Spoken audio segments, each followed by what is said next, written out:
Just be glad for all you have that's in today.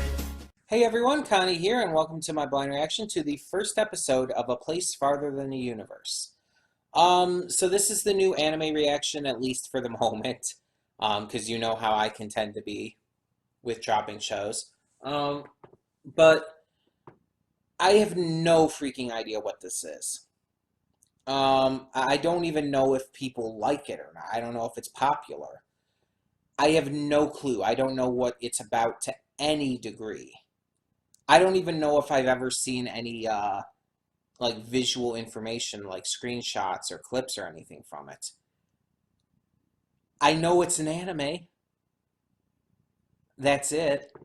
Based off the title, I can assume it has something to do with science fiction. It sounds like maybe it's going to involve space travel. That would be the only thing I could think of. I don't know what the art style is going to be. I don't even know what studio does this or did this show.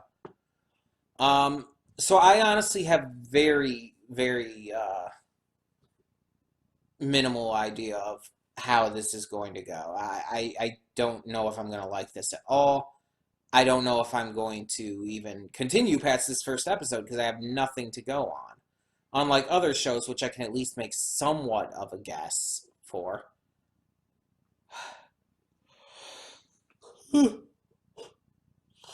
Excuse me. So yeah, we're just going to have to get into it and find out and hope for the best. I will say that there are no more series reactions for the donation rewards set up right now. There are no more cartoon or anime reaction series donation rewards. So unless anyone donates and suggests something, once one of these would be dropped, whichever one it would be, or both, or whatever, then there'd be nothing to replace them. And don't get me wrong, I actually have fallbacks in place, just in case that does happen and we have nothing to replace it with. I do have fallbacks and ideas, but still. But yeah, hopefully this is good, and hopefully I don't even have to worry about dropping it. And we'll see if it does anything to make me want to continue on. See if it is exciting or fun or entertaining or whatever. So in the meantime, we're just going to get this going. When the screen fades to black, pause this redirect and go to the description below. Follow the link to the reaction, and after you watch it, come back here to the redirect and resume play. Because after it fades to black and then fades back in, everything from that point forward will be my afterthoughts and will contain spoilers to the episode.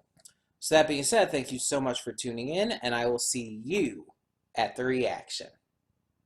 And we are back, and we'll begin with spoilers in 3, 2, 1, now. So it's happened a couple times in the past, but it's actually pretty rare when it does.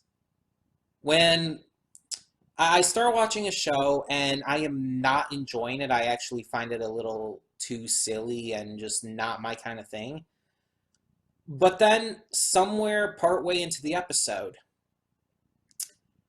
I do a complete 180. And by the end of the episode, I'm in love with it. This has happened a couple times. A good example of this would actually be Baccano. I know, a completely different series than this, but Baccano, I actually was not fully hooked in at first. The style of it constantly switching between the timelines and the characters and stuff really just kind of threw me off. But by the end of the first episode, I had really just gotten hooked onto it. And this is another example. The Place Farther Than the Universe did this as well. And I think what changed it for me is Antarctica, the girl. Because I still don't know her name. I'll hopefully eventually get their names down, but I don't know their names right now. I'm just going to call them Antarctica, the main character, and the main character's friend. Because prior to the Antarctica part, Like when it was just the main character and her friend, and the main character was like, "Oh, I'm going to go off and do my own thing. I'm going to skip school and go to Tokyo or wherever else." All those other examples she mentioned, Hokkaido and whatnot. But then she decided at the last minute she shrimped out. Shrimped out? What? What? What did I say? Shrimped. She wimped out and went back to the school and all. She and her friend seem to have a good relationship. Her friend seems a little sarcastic and she seems to like to tease her a little bit, but she also has shown good amount of support and friendship there. The main character herself is kind of ditzy, kind of dopey, a bit of a cutesy, ridiculous type character. You see in a lot of these different shows. If you've seen a KyoAni show, you've seen this kind of character because it's almost always the main character. Almost always. There are exceptions, obviously. But like seriously, if you've watched K-On!, she's basically Yui. She's basically Yui from K-On!. And I'm not saying that as a bad thing necessarily. These kind of characters, these ditzy, goofy, silly, happy, cutesy girls, they're not necessarily bad. It just depends on how the character is handled in comparison with everything else in the show, how they interact with other characters, what they do in the story, etc., etc. And our main character here in Place Farther Than the Universe is good. I like her. She's enjoyable. She's a fun, nice, likable character. But during the first part of this episode, it's like it wasn't enough to hook me in. I felt like there was something missing. And then it came. When Antarctica came in, like the instant she first appeared, something changed in the way the show was presented, in the way that things were clearly being showcased with the art and animation, with even the soundtrack. It felt like something changed in the atmosphere of the show. From that first second she appeared, like just passing by the main character on the train station and accidentally dropping the envelope of the money. At that point, I was interested. I wanted to know who she was, why she had that much fucking money, and what her plan was, like what she was going to do with it all. And so when they're searching for her throughout the school, and the main character sees her go into the bathroom, follows her, and then she has that freak out in the stall and everything, it's like, I'm like, okay, what is going on here? What is that money for? It's got to be important. And then we actually meet the character. The main character actually gets to know her and find out what the money's for, find out what the deal is. And Antarctica is a really, really likable. Like her personality, her expressions, her motivations, just everything about her is instantly likable. She's cute as fuck. She has an amazingly noble aspiration. She somehow got a hold of 1,000,000 yen, which is a lot of money. It's not quite $1 million, but let me look this up. Yen to USD. I know that I can never remember the exchange rates, and even if I could, I'm terrible at math. So 1,000,000 yen is equal to 9,198 US dollars. So basically, it's about $1,000, which is still a fuck ton of money. And that makes it actually a lot more understandable to how she got that much money. Because I was asking during the reaction, it's like, okay, how did she get that much fucking money? But no, if it's only 1,000, like, yeah, if she's saving up every little bit she gets from her job, that's doable. That's doable. So she has about $1,000, and she's wanting to use that money to go down to Antarctica to hopefully find her mother or find out what happened to her. because her mother disappeared during an expedition down there or something. Which is really noble, really like pure-hearted aspiration there. So she was wanting to go there and everything, do all of that, take care of things with that. um, and she ends up inviting our main character to go with her after our main character sticks up for her and rescues her from a couple of bullies who are trying to get the money off of her, basically. And our main character wants to go, but she's having these doubts because she always gives up at the last minute, and she isn't sure if she'll stick through with it this time. But as we see, she does, and they go to this shipyard and see this ship headed towards Antarctica. It's a really great setup for a series. And I mean, there's a lot of questions that I feel aren't answered right now, especially like, again, what's going to happen with the family? How are the family going to react when they find their daughters, in case of both of their families, are just missing, basically? I'm really interested to see if that comes into play. But yeah, I really do like the characters. Obviously, based on the ending of the post-credits part, we see that girl who is in the shop is going to somehow be joining them, I assume. I assume she's one of the 4 in the opening. Now, right now, I think they're just looking at the ships. They're just thinking things through. They're not actually going yet. But they're going to be. Now, outside of just the story and characters, there is other stuff to talk about. The art and animation is beautiful. Like, that much I acknowledged right from the get-go. But finding out that it's Madhouse, that makes sense. Madhouse is almost always top-notch with art and animation. Like them, Studio Bones, David Productions, those kind of studios have always just been like really top-notch art and animation.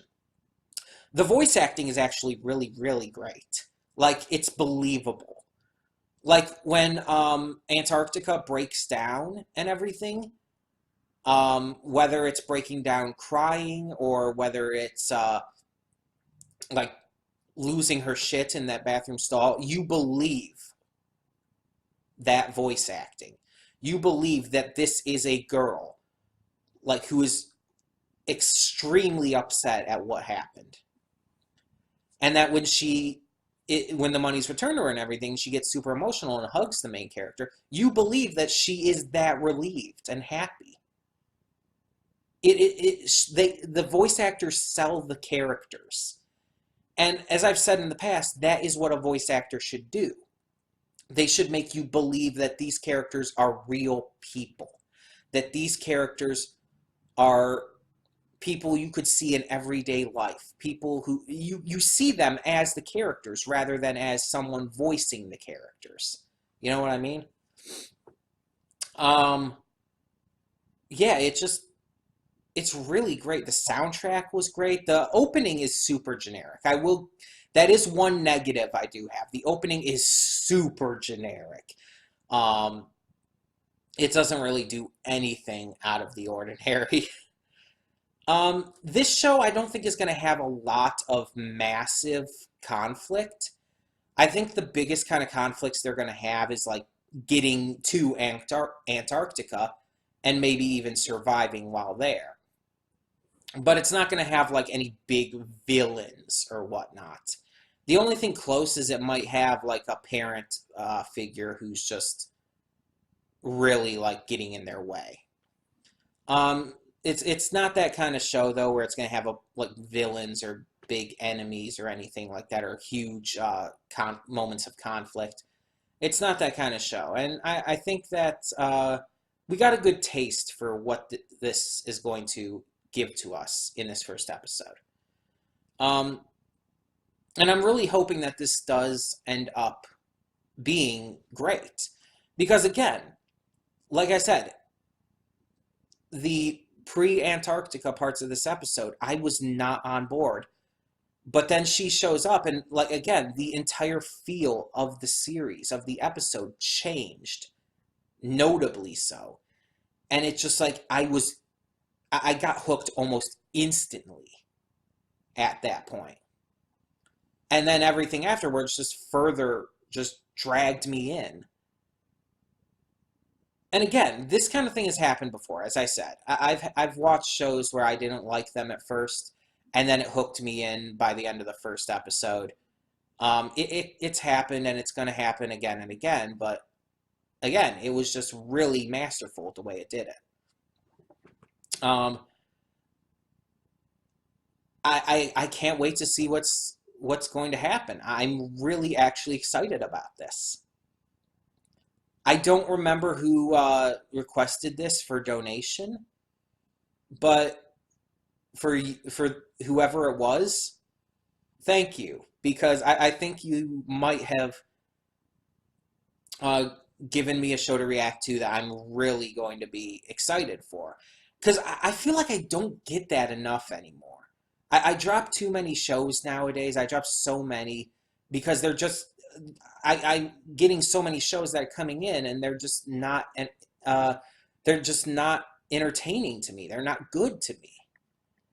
So it's like finding one that is this just investing means something. And I mean, yes, there's others lately that have been that way, like Carol and Tuesday or One Punch Man Season 2 or yada yada. But this one really hooked me in, like unexpectedly so. Especially, and again, especially for ones that were donation rewards, because there have been a few of those that have disappointed me lately, such as Reincarnated as a Slime. So I'm glad to get a donation reward, especially that really just seems to be gearing up to be great for me. And